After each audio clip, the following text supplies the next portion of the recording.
If you've ever walked into a gym and been approached by a young, possibly male trainer who just hands you a workout or gives you a workout plan with sets and reps, most likely this is a universal plan that is being used for most people who walk into the gym. The truth is, most trainers today don't understand the menopausal woman, whether you're perimenopausal or postmenopausal. Our physiological needs are different. We can certainly, and are meant to lift weights, do cardiovascular training, mobility, and all forms of exercise. But we need to take into account where our body is at this stage in life. And I work specifically with women in their post reproductive years,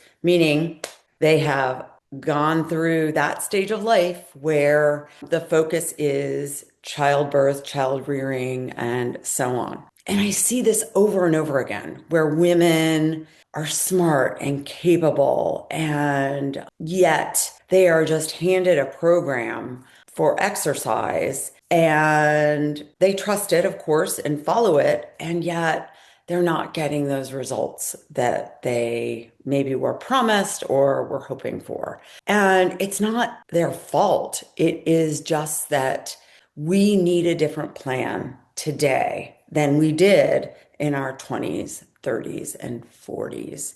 And so today I'm going to walk you through 5 things women over 45 need to know before hiring a trainer. And the thing that is really important for us to realize is that what most fitness advice is telling us, overall in the broad spectrum, is not working after menopause.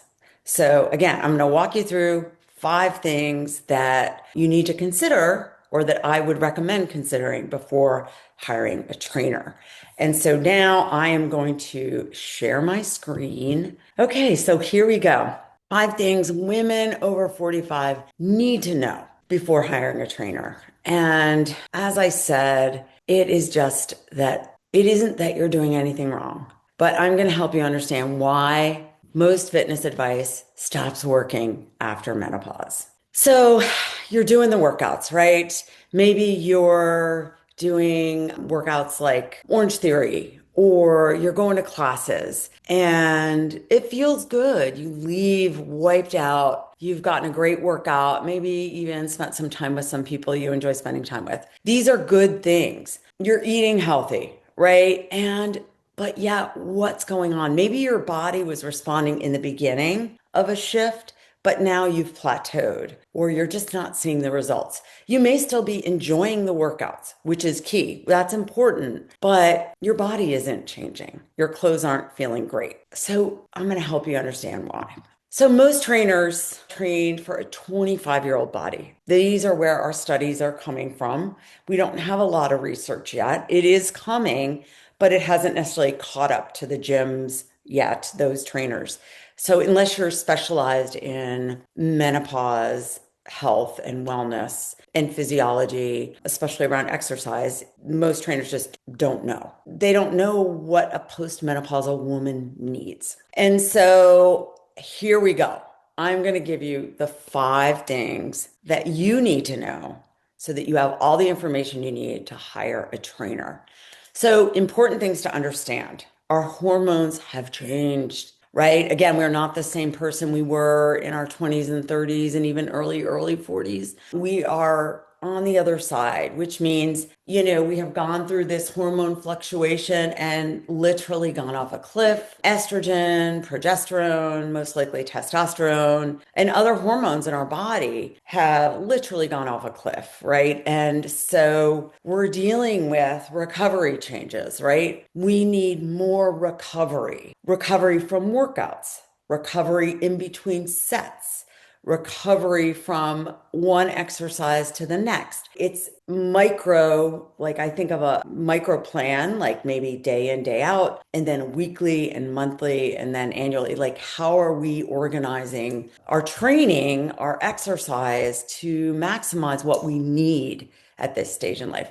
Your metabolism is changing, right? We know that we may not be as motivated to move as much, which is going to slow down things are going to start moving less efficiently in our body, meaning we won't be as efficient at burning calories or using energy. So energy output, energy input matters a lot more now. And your training really just needs to change too. That's what we're talking about, right? And so the second thing is, oh, I hear this a lot, right? More cardio and less food. And this backfires. We know this. Studies are showing this. I see it day in, day out, women coming in and like trying to cut back on their food intake and trying to exercise more. What we know for sure is when we reduce energy in, meaning calories, food, our energy output is also going to decrease. This is where metabolism comes in too. It doesn't work and it only slows metabolism, increases muscle loss, and it raises stress on the body, right? This is where women really struggle with visceral fat. We actually end up gaining more visceral fat around the belly, especially at this stage, due to blood sugar dysregulation and insulin resistance. It's a biggie. This is why so many women decide to go on GLP-1s because a GLP-1 can really do that for you. Well, that is not the only way. It is one way, but I help women, become more insulin sensitive. So to be more efficient at burning fat for fuel, right? A GLP-1, it slows down gut motility, meaning you are not as hungry, right? So food stays longer in your digestive tract. Well, we can do that with food. We can do that or we can help you with that with workouts. And so this is an important thing to remember when we're looking at or thinking, oh, I just need to eat less and move more. So number three, strength training is foundational. This is non-negotiable, right? We have to be strength training. Muscle loss, it happens to everyone. And even if you're strength training, we still need to make sure we're doing it effectively and efficiently for this time in our life. Remember, I said about Orange Theory or those high stress workouts, unfortunately, aren't going to necessarily promote muscle retention or gain, which is what we want. Remember, I'm not talking about size gain, I'm talking about muscle. Here's something really important. A pinky is the size of a pound of muscle, and a fist, a lot bigger, is a pound of fat. So we want to burn fat and improve muscle, right? Takes up less space in our body and it is the organ of longevity. We need this. And to do this, we need strength training. We need efficient, effective planning and programming, a structure that works for us now, that supports metabolism, improves insulin sensitivity. Remember, I talked about that, how that's a big problem for us. We are not insulin sensitive, most of us at this stage in life. We have to do these things to build that.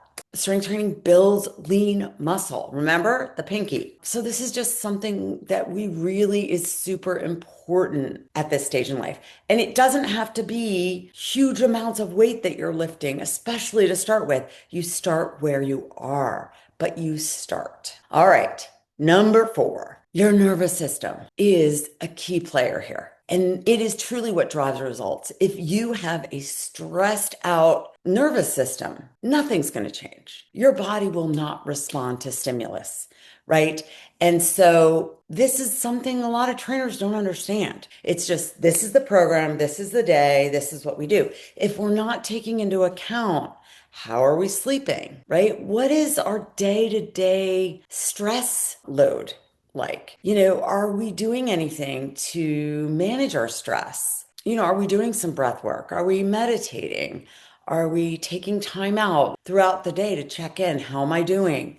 These are real things that women we need to be paying attention to at this stage of life because when we are in that stress state or that we think of fight, flight, freeze, parasympathetic or rather sympathetic drive versus parasympathetic, right? We want to be in that calming parasympathetic state.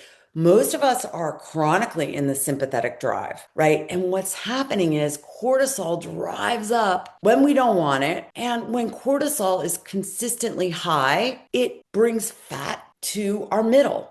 That is just what happens because our body is in this, uh-oh, I better, I've got to preserve everything. I'm in this kind of pause, literally, stop everything and store because our body, the way it takes care of us and creates safety, right, is to have reserves on demand. We need to have that in order to feel safe. So the body is actually protecting itself by storing fat. But the truth is, most of us are not really in that danger. So we have to teach our body that we are okay. We are safe. We are not in a war constantly because many of us are in our heads back and forth. And it starts with the way we talk to each ourselves. How am I treating myself? So really important to focus on nervous system, recovery, stress, resilience. Like how are we treating ourselves? And I know this might seem out there, but it really matters in our training schedules and what we're doing.